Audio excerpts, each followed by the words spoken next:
Hey guys, subscribe for daily content. And if you're shopping for gear, make sure you check out the description for the newest items at some of the very best online retailers. There's also links for some of the items that I personally recommend. Thanks! What's going on YouTube? Metal Complex here, and welcome to this week's episode of The Knife Guys. So what are we talking about today? I'm going to be honest with you guys, I don't have a specific topic for this week's episode. I've just got a bunch of little tiny things that I've been thinking about, so I'm going to share them with you.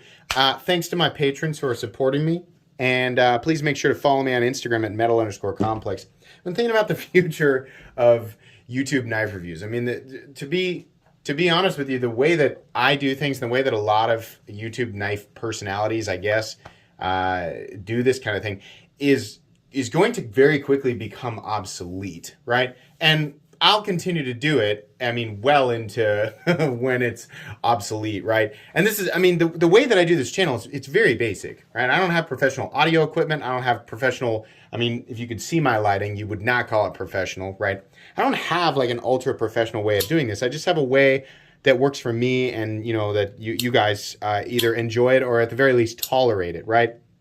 But people are becoming more and more, you know, interested in short form content because, you know, especially younger people don't generally like to sit and watch something for an extended period of time.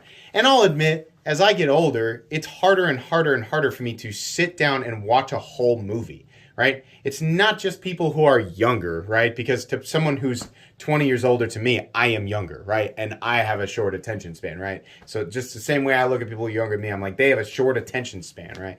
Well, we all like scrolling through Instagram. We all like scrolling through, you know, YouTube and just watching little short, funny videos, right? And I try to do those too periodically. But yeah, I mean, I find it hard to sit and watch a whole movie. And I'll be honest with you, even when I watch a YouTube video, I generally don't watch the whole thing unless it's insanely interesting, right? When I make my own content, I don't make it in a way where I think like this, I'm making this intentionally to be as interesting as possible to as many people as possible. No, I know good and well most people don't watch my videos all the way through. I'm doing it for me because I enjoy creating that 15 to 20 minute, that's kind of my sweet spot. That's the content I like to enjoy. I mean, case in point, this video is probably going to be at least 15 minutes long. Something that I think will save it, because I think like, you know, the future of all social media is just going to be like short, choppy, you know, videos with very little context or little, like very quick how-to-dos, you know. No, I think that I think the future of all things is going to be like the ability for people to experience what you are experiencing in VR, right? Something that I have always thought would be super cool would be like a VR sort of knife review, because it adds a different perspective. This is Tabletop Overview, and what we have here is essentially just, you just have this rectangle, right? I mean, the whole parameters of the world that I exist in, according to you, is just this little rectangle here. I'm trapped, just my hands with these knives, right? But if you have, you know, if I have some sort of like VR or first-person perspective recording device, which is any phone, right? Maybe they invent something that captures that perspective better, right? And then you have whatever the device is and are able to experience it in the same way. I mean, first-person, think about this. Like your first-person, you know, edge retention tests, or just first-person sort of a walkthrough with a day. Like it's edited to where it's like a day in the life, and you're just getting your pocket knife out and using it for this or that. That kind of sounds interesting to me, right? I mean, a YouTube knife review in VR would be not a whole lot different, especially on my channel, would not be a whole lot different than what I already do. But would it be neat to like take a knife out and use it and you know, be able to share that exact perspective with an audience that cares about it? Well, sure, it would be interesting. I think that's one way things might change a little bit, you know. And the reason when I say this, I don't mean like tomorrow or next year even. I mean in like 3, 4, 5 years or however long. I mean, I plan on being here, right? So it's just an interesting thing to think about. There's always drama in the knife world. People keep asking me about it. No. No. Somebody was upset. I actually introduced like 4 or 5 people to each other in the comment section between multiple videos. And I said, go over there and look, right? And people were upset with this company for this, and this company for this, and this guy said this, and this person did this. And I'm like, you guys make it like it, from your standpoint, it's like we shouldn't be showing this or this or this because of how you feel about this incident or that. And I'm not talking about any one incident. This is what I said to the people going back and forth. And if you're like, well, you should stand up and say, I did. If you watch my live streams and you watch my content regularly, I already talked about it. So, and I'm already moving on from like literally the last 6 or 7 things that happened over the last few weeks or a couple of months. I have spoken on it and moved on. But the thing we have to remember here is even if you're not aware of it, literally every single knife company, no matter where they are from, what they're making, right? They have done something to make a specific community mad. And that specific community believes wholeheartedly that that thing that they did is the worst thing that has happened. And they're mad about it and they don't want people promoting them, right? It makes it difficult. I just talked with another reviewer about this the other day. It makes it difficult for people like us to cover things. We're really just trying to cover the knives, and people are just mad, right? They're mad at Benchmade, or they're mad at Strider, or they're mad at Microtech, or they're mad at Hinder, or they're mad at just Chinese companies in general, or they're mad at, and I know, just by talking about this, I know that I'm going to spark up well, here's why you shouldn't Again, I'm saying this now, and I've said it 4 years ago, I cover knives here. I'm going to do that. There may be certain people whose knives I just don't show anymore. If you start to notice that might be your indicator that I took action and just didn't make a big party out of it and fire a bunch of confetti out of a cannon and, words in the sky. Like, look at what I'm doing. Look at me. Aren't I great? Right? That might be the indicator there, but that's why. That's why you don't get your drama fix from this channel. You do get the ranting and the raving. Let's see, what else was I going to talk about here? There was something else very specific. Oh yeah, so you guys are going to be seeing an unboxing video here soon. If you follow me on Instagram, you know what I'm talking about. But those of you who don't have Instagram and you just follow me here on YouTube, you'll get it soon.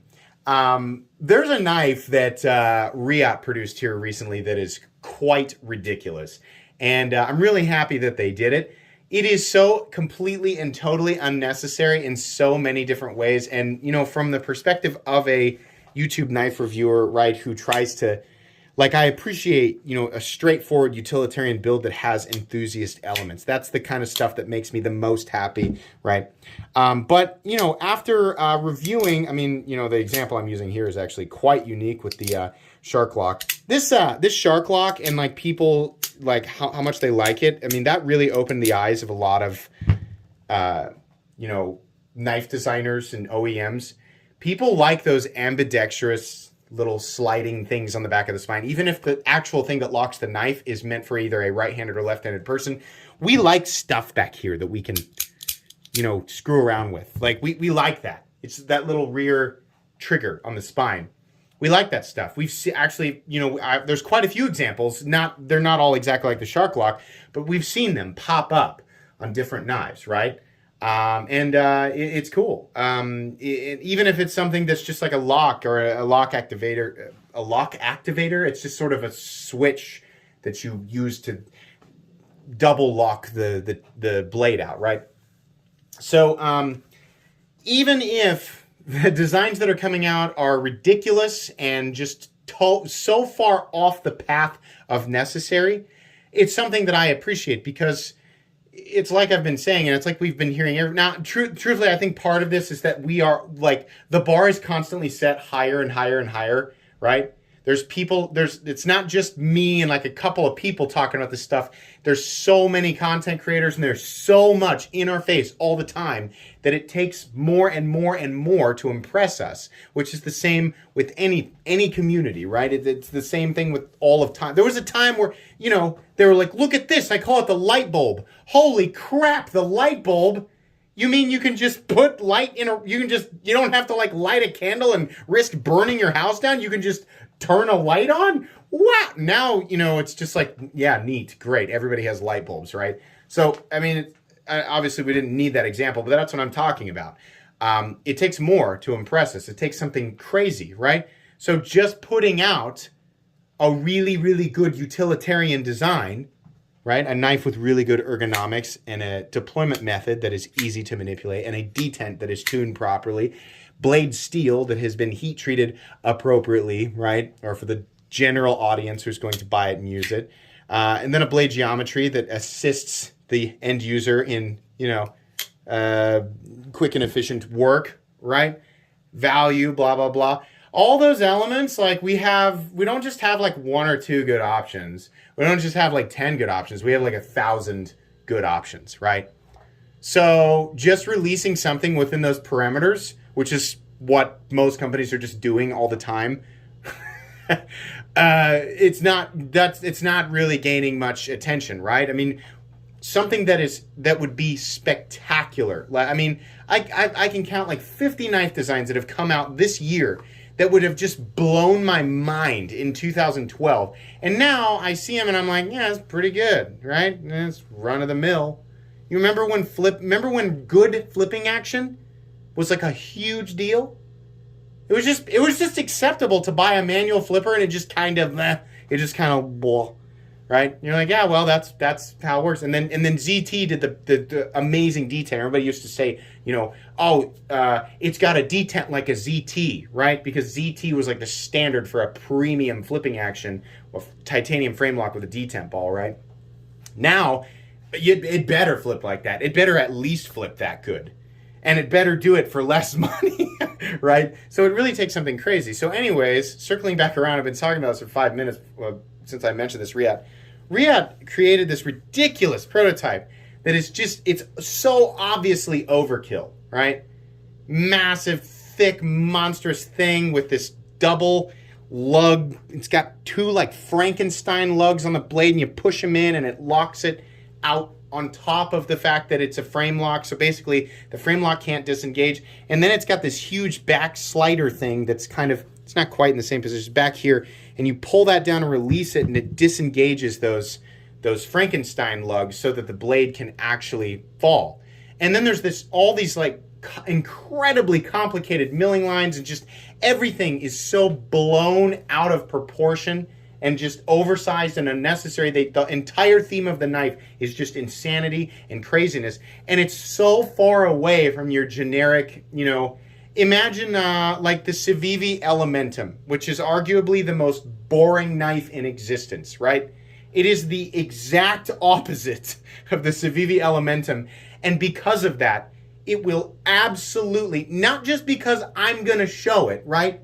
Anybody who starts, it's just like how people discover anything. The stuff that stands out from the crowd is eventually going to gain the attention of everybody else. This is going to gain the attention of everybody, right?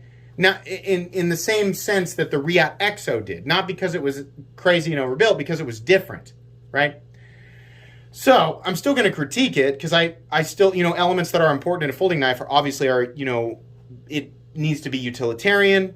And in my opinion, it needs to be relatively easy to carry. It needs to be easy to manipulate, and it needs to have just general, like the geometry of the whole thing needs to be one that makes sense as a tool, right? I mean, a lot of people, when I did the PMP Alpha Beast video, there were so many people, because that's one of those videos that got like a bajillion views, right? So I don't know what it's at right now. It's at like 500,000 or 400,000. I don't know. So what happened is it grabbed a whole bunch of people who just don't know anything about knives, and they came in and they're like, well, I don't know about that. I think there's a pretty good use for that, okay? So like me as a guy who works in construction, okay? Like I think I could find shut up. No.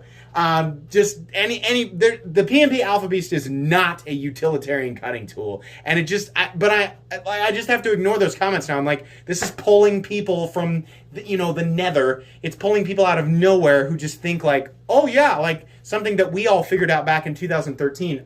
Just because it's thick and massively overbuilt doesn't mean that you're gaining any specific benefit from it, right? But people who know nothing about knives and have been carrying around, a Gerber paraframe or whatever the heck that ugly thing is, they've been carrying around that forever. They look at the PMP Alpha Beast and think, because knife bigger, knife better, right? Yes. I am Ted and I work in construction and can give you specific examples as to why. but only hypothetically because I'm not actually handling the thing. And so I'm like, well, I'm not even going to take the time to do it. So, anyways, but that's the idea there. The Riyadh, it's a T1000 prototype, right? And yeah, I think that's a specific reference to the antagonist in Terminator 2. If not, like, there was an obvious opportunity for them. I'm sure that it is. But it is way outside of the realm of a reasonable thing. And people are going to, even seasoned knife folk, right, are going to try and force it into a specific role that makes sense so that they can justify the purpose. Let me sidestep here for a second, off of my sidestep. I know I've sidestepped off of sidestep many times in this dialogue here. You guys don't have to do that. Those of you who are like, you know, do that thing where like somebody like me shows something insane and I say, this is really cool, but it's totally ridiculous and has no place in like a normal day-to-day. There are so many other tools that like easily outclass it and will outpace it, and it'll be much more, you know, convenient and easy to use and all of that. And people do this thing where they go, well, now actually, and they create this incredibly specific they try to kind of frame it like it's not specific, like it's a common thing, right? Whatever it is, whatever their justification is, all that they're doing is they're selling it to themselves, right? You're trying to create a role for an item in your life so that you can justify buying it. They're not really having a conversation. They're just typing it up so that they can read it and go, yeah, that does sound good. And then they buy it, right? How do I know this? Because I've done that before. We've all done that before. You don't have to do that. You don't have to. You can just buy it because it looks cool, right? I mean, I think people are really afraid to admit that sometimes we just do that, right? Sometimes we're like, that knife will look cool. I like that knife. I'm gonna buy that because I like those colors. And that's cool, right? Some people are, well, you know, the advantage of a wide Persian scimitar clip point is that you have this excessive belly, and you know, really it's going to be more advantageous. Yeah, okay, sure, but really, let's get down to it. Let's get down to the nitty gritty here. You just like how it looks, right? You can blah blah blee blue blee all you want, but you just like how it looks, and that's perfectly fine, right? I don't buy Timascus because I think that it's giving me some sort of specific advantage over lesser materials. Yes, lowly titanium, yes, inferior peasant materials. Clearly, the Timascus is the superior, blah, blah, blah, blah. No, I like it because it's shiny and colorful. That's legitimately it. Nobody is like waiting around to be, you know, bedazzled and impressed by, you know, a superior intellect and some sort of otherworldly justification for this or that. Literally nobody. You are only an audience to yourself in that dialogue, just like me in this exact moment. You can just buy things because they look cool, right? Okay, that was very rambly. But you know, sometimes I'm going to do these kind of rapid fire rambling sessions because if nothing's happening and except for like here's the thing. When the only thing that's happening in the knife world is just drama, then I'm like, well, then that's not what I want to make Knife Guy. I don't want to make Knife Guy like the freaking drama alert. I'm not Keemstar, right? That's not what this is. So if I can't come up with, you know, an interesting topic, then it might be something like this. But it sure as heck isn't going to be like, he said no, and he did gave the guy the blue, and don't like that country, and they don't like. I got enough of that. We got enough of that on the news. We got enough of that on other social media sites. I got enough of that in my own house, right? You guys really want to jump from one like point of existence into another just so you can experience the same thing? Probably not, right? Those of you who made it to the end of this episode, I'm guessing that you're here for this type of weird content. So I'm happy for that. I hope you guys are still enjoying my content. because I'm going to keep making it. That's going to be pretty much it today. Please make sure to follow me on Instagram at metal_complex. If you enjoyed this video, leave a like. If you'd like to check out my other content, I do, of course, have lots of videos of knives that are either expensive or inexpensive that I do or don't like, so check those out. And if you enjoy all my content, go ahead and click on that Metal Complex logo right there and subscribe, because there's definitely more coming. Thanks again for watching, everybody, and have a great day.